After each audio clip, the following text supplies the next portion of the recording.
Welcome, Persisters and Brothers, to episode 88 of Persistence U podcast. It's Lizbeth Meredith here. I am so excited because I finally changed the software up, and now we're going to be able to have interviews on YouTube as well as the audio wherever you listen to your podcast. So I wanted to start out by testing myself. I didn't want some other guest of mine to end up on the show and have to watch me fumble my way through this. So it's just you and me today. It is just you and me. I am my own guest, but the timing could not be better. First, let me just start by saying we are on episode 88, and I can't believe it. I forget to tell you sometimes like which episode we're at, but if this is the first time you're hearing me, that means it gives you a lot of opportunity to go back and listen to some old episodes. I started out like we all do when we start something new, just doing a terrible job of so many things on the podcast, but I've always had great guests and a clear vision. And my vision for this podcast has always been and will always be a place for and by survivors and strivers to give doses of encouragement, to build community, to stop amplifying what divides us, and instead perhaps celebrate what universal experiences that we all have. I created Persistence U with Lizbeth because I wanted to develop community in a time, especially in the United States, but maybe not only in the United States, where that is really, really important. And it kind of comes, well, it definitely comes from my own experience of having such amazing community that I was able to develop and embrace when I lived in Anchorage, Alaska, back in the day when my children were kidnapped 4 years after I left an abusive marriage and they were taken out of country. And I've said this many times on different interviews and in my book, Pieces of Me, that I could have never been reunited with my children had I relied on my own resources alone. And so it's always been important to me to kind of honor that memory of people who seemingly had nothing in common and spanned the globe pre-internet, who laid down a whole lot of their differences to help me become reunited with my daughters. Now they're in their mid-30s. Anyway, I'm so excited still about the podcast. It's one of many things that I do, but I'm so excited. So just keep in mind, speaking of kidnapped children, this date today that we're recording is September 27th, 2022. And on October 1st, I'm going to be one of many presenters at I Stand Parent Network, their annual free virtual conference this weekend. So if you know someone, or if you are someone, a parent of children who are kidnapped and particularly taken out of country, this conference is for you. You could be anywhere in the world, but if you have internet, go on their website. It's a baby I Stand Parent Network Conference 2022 and sign on up. There'll be something there for you and support that you get when you meet with other parents, even though this is virtual. This is the first and maybe only year it will be virtual, but that makes it free. So it makes it accessible. Anyway, if you know someone that fits the bill, please share that information, because it's hard when you're going through something as painful as having your kids kidnapped, and you do feel all alone.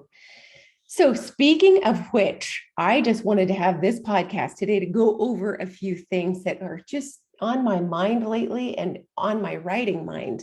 So as an author, I'm writing that next book and now in the editing phases of making improvements on a little bitty book that people have asked for years. And it is basically, yeah, you went through some hard things. You went through domestic violence and living in a shelter and, poverty. And then your kids were kidnapped after things were getting better.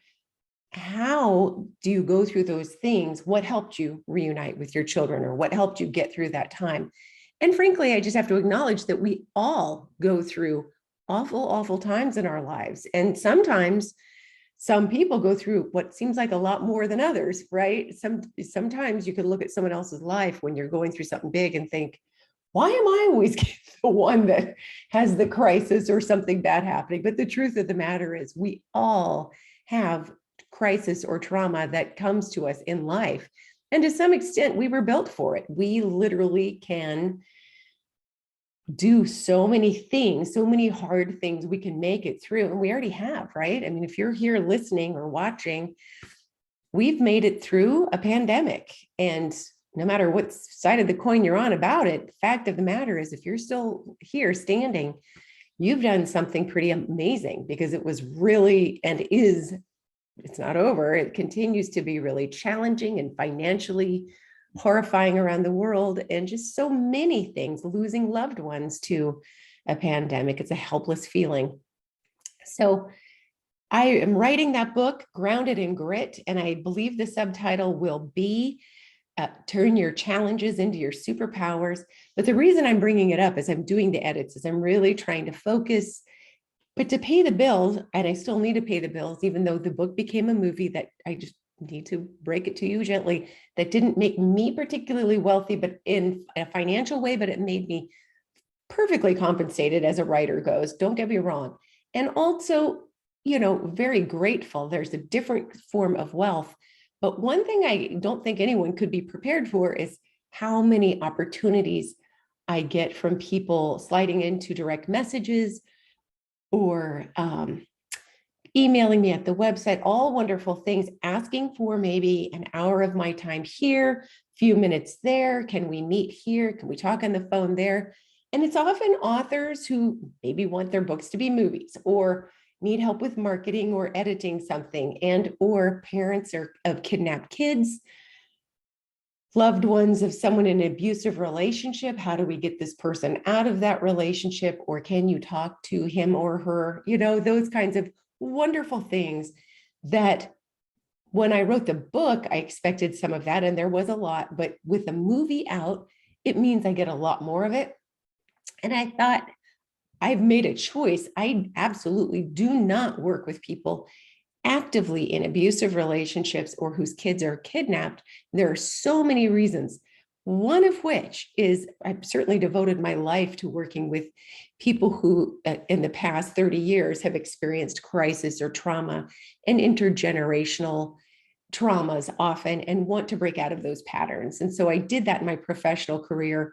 But moving on, what's really important for people going through active crises is to not rely on one person's experience and think that that person has some magical words or info that's going to transport them out of it. Also, when you're going through such a traumatic event, it's really important to know that there are services, there may be government or non-government organizations, but they have the most up-to-date information for free, typically, for people experiencing what they're experiencing. And they can connect a person that you or someone could really benefit from knowing. They really, really, really have the up-to-date info for free, perfectly accessible. And it is definitely important to embrace those services. So I did come up with a video that I'll now be sending people when they reach out for support. So I created something that will help them understand the biggest lessons I've learned, in addition to the little book I'm writing. Not everyone likes to read books, and I totally get that. But I wanted to talk about a few things, because just as I'm getting readier to get the book out, I also want to have a podcast where people can listen to some of the messages, that some of the themes that really, really help me, but not just me, people who've already been on the podcast.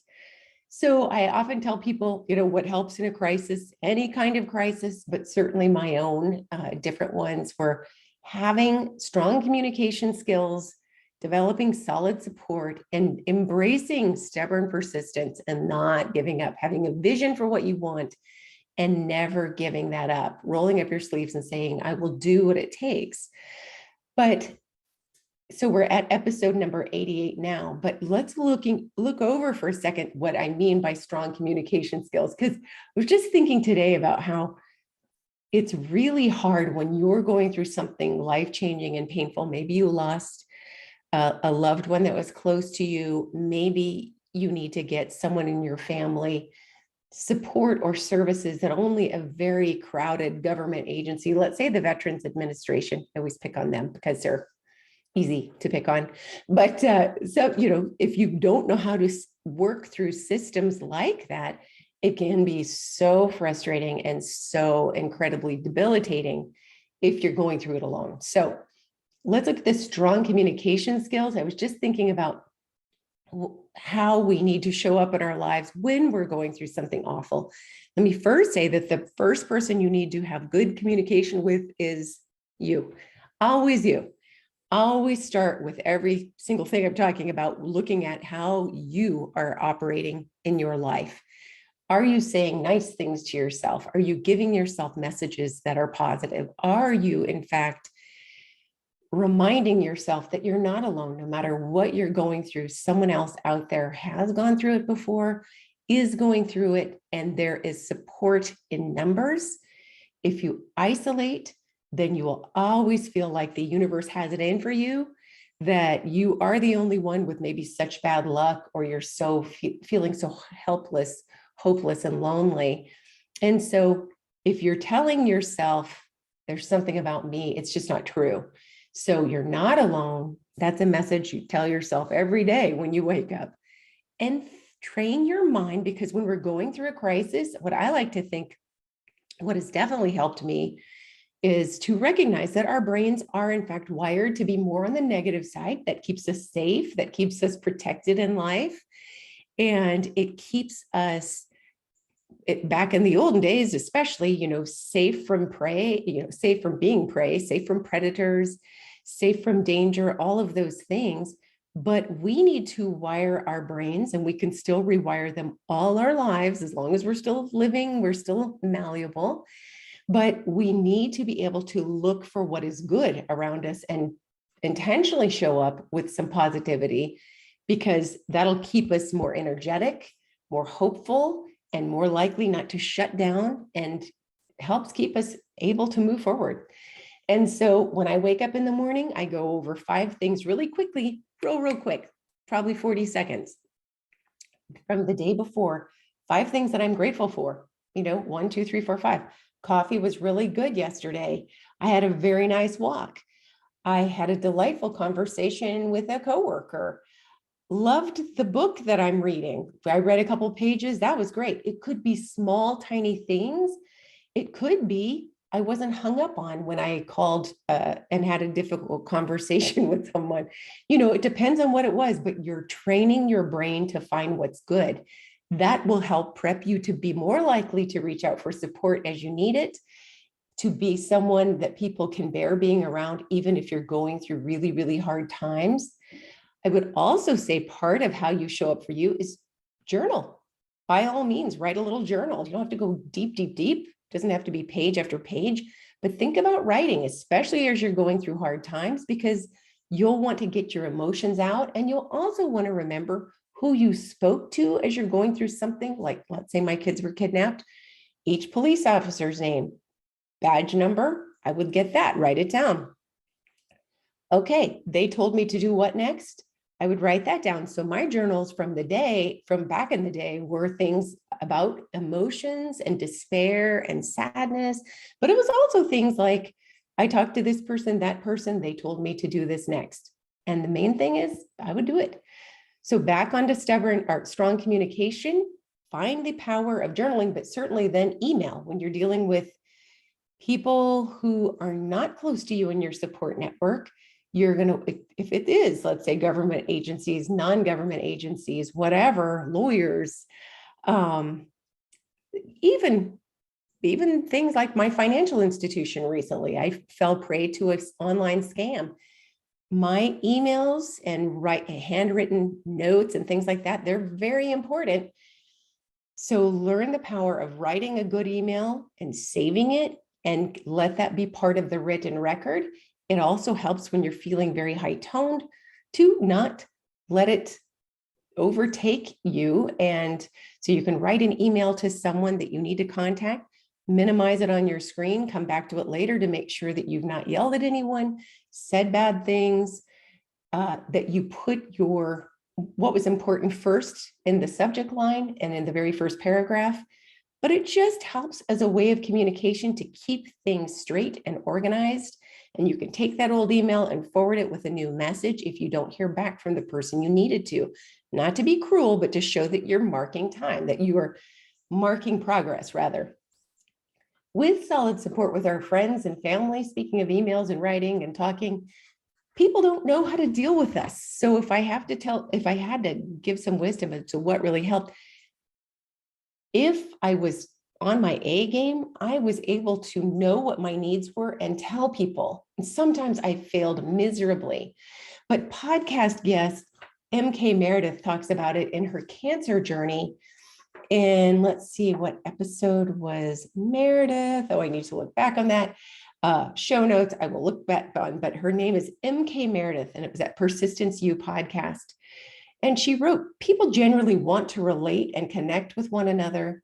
When we meet someone new, we tend to look for commonalities, something that will connect us, but we're not always good at it.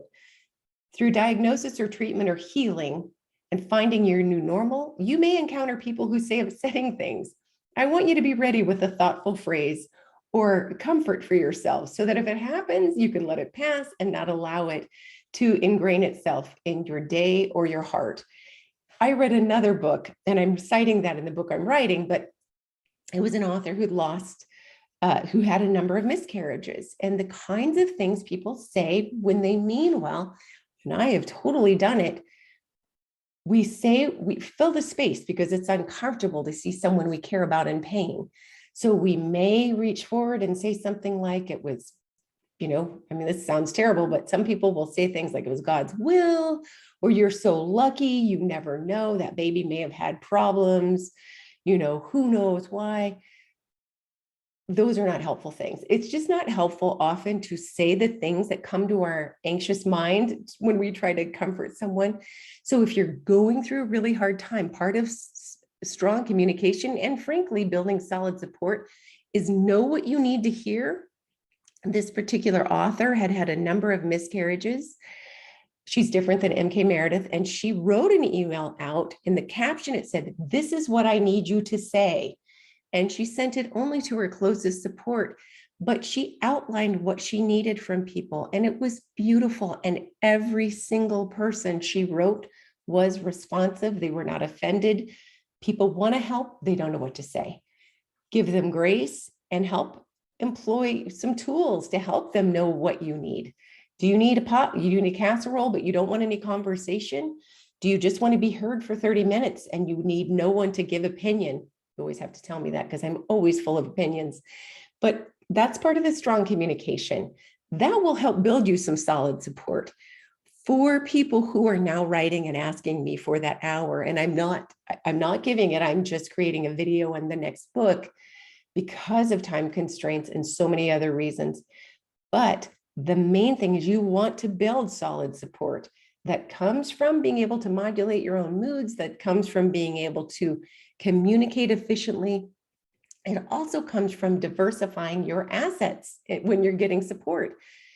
When I've worked with, let's say, abused women, survivors of domestic abuse, if I've met someone who says to me, "Oh, there was this one person and she totally saved me from my abusive relationship," or, "Oh, I met this other gentleman and thank goodness he came along when he did. I was saved by that. It just changed everything."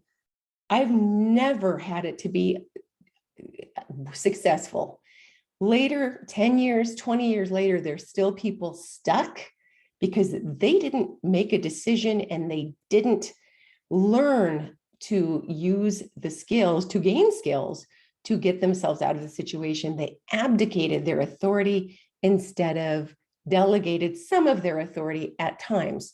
So what I always tell people when we're going through hard times is diversify. Don't use one friend constantly as a sounding board.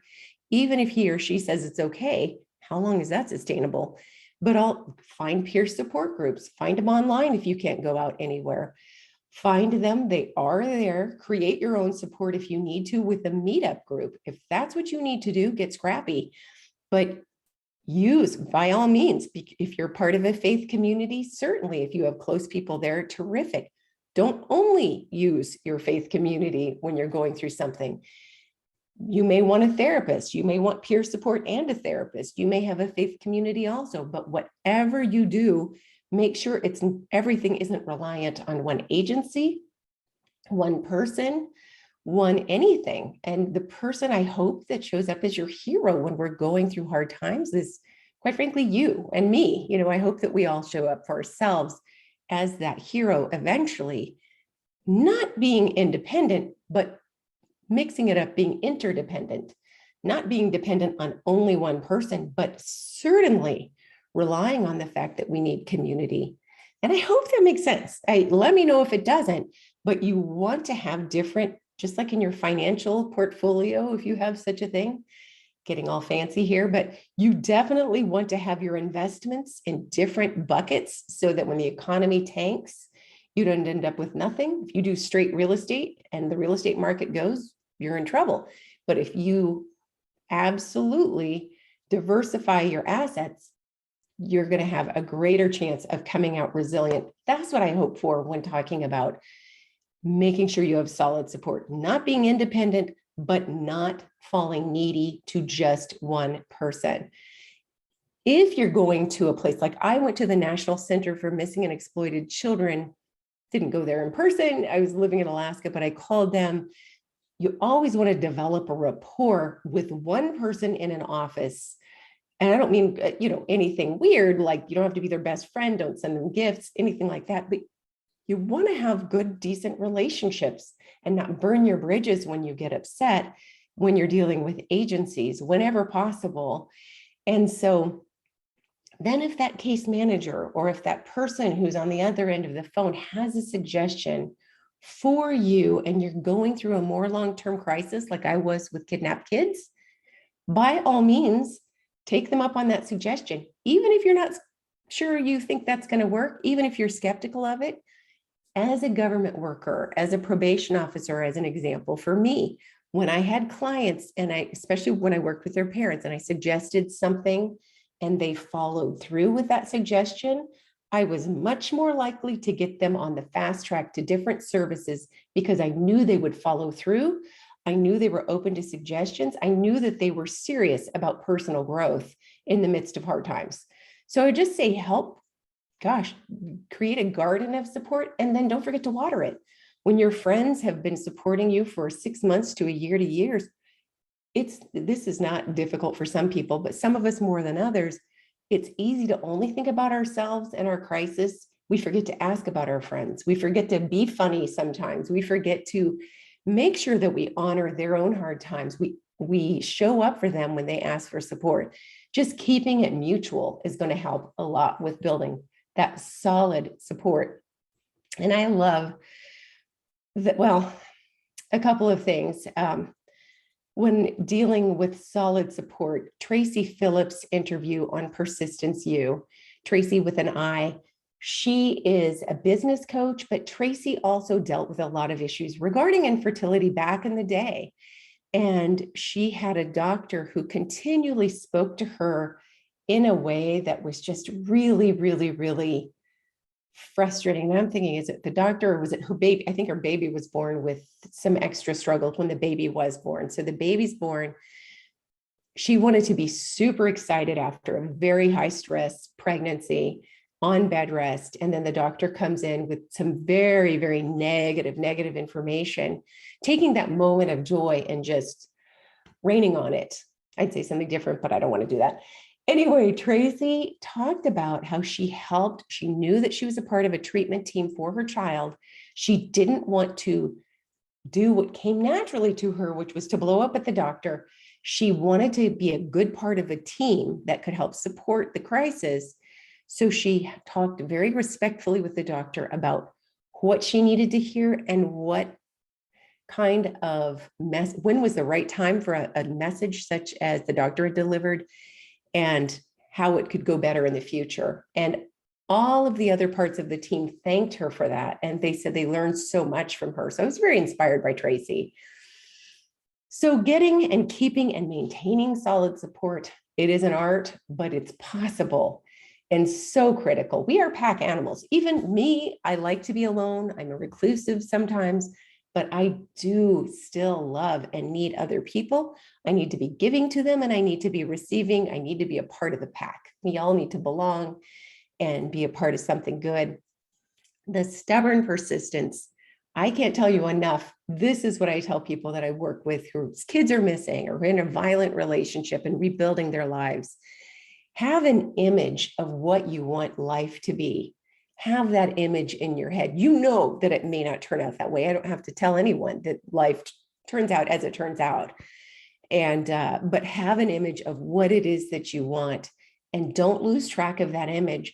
But all along the way, keep your eyes open for what transformation you're going through. When you're going through a hard time, you have an opportunity to be not defined by the problem, but refined.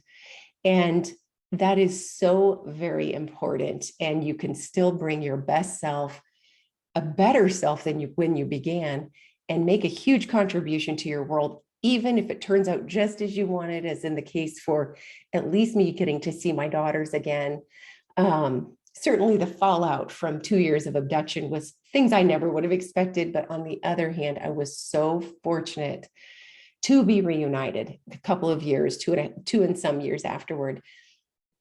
Podcast guest number 61, Karen Vaughn from Australia. She had a sister in a very violent relationship. And that sister, when she became very ill, so young with cancer, and she was a young mom and in a awful, toxic relationship, Karen couldn't save her sister. She couldn't change things. She couldn't make her sister decide to do differently, be differently. She didn't have the bandwidth, her sister at that point, to make bold choices about the relationship. She was dying. But Karen let that experience transform not just her, and it refined her and who she showed up in the world as. To this day, she honors her sister with a whole bunch of philanthropic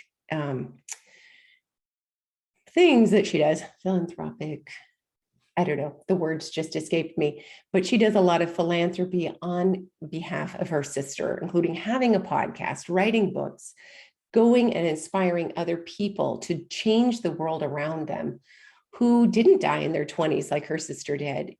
So she didn't let that experience just become something that embittered her. It really did better her. And I believe that's something we can all do. We can do, maybe you're already doing it, but for our friends who are going through really hard times, sometimes it's tempting, especially if it's our adult kids, to want to buffer every experience that they have, get in the way of any consequences that they experience as fallout for maybe some of their choices, even choices they made in good faith, like mine to marry the wrong person.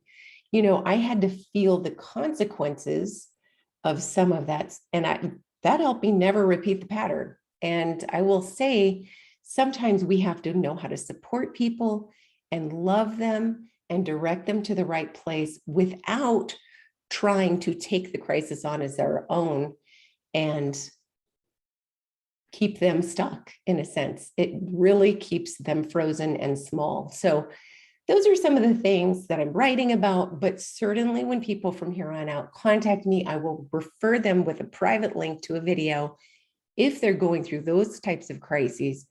I hope that for you, every single week, that Persistence U brings you something that's a bit of encouragement, that can stretch your thinking, and that is a positive buffer, a buffer against life. The other thing, I was just talking to a friend right before you and I got together, but for this conversation, but what we know for sure in life is that hard times are coming for us. And you're not being singled out. I think that's one of the best things when we get out of isolation, when we're going through something hard and we don't rely on just one person, but on groups of people that we meet.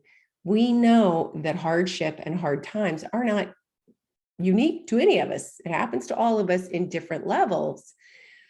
But that's all the more important to really show up intentionally to make sure that the dreams we have, the good that we want to do in the world, all of that, the travels, whatever it is, we got to make that happen because we know we've got to squeeze that in between the other things, right?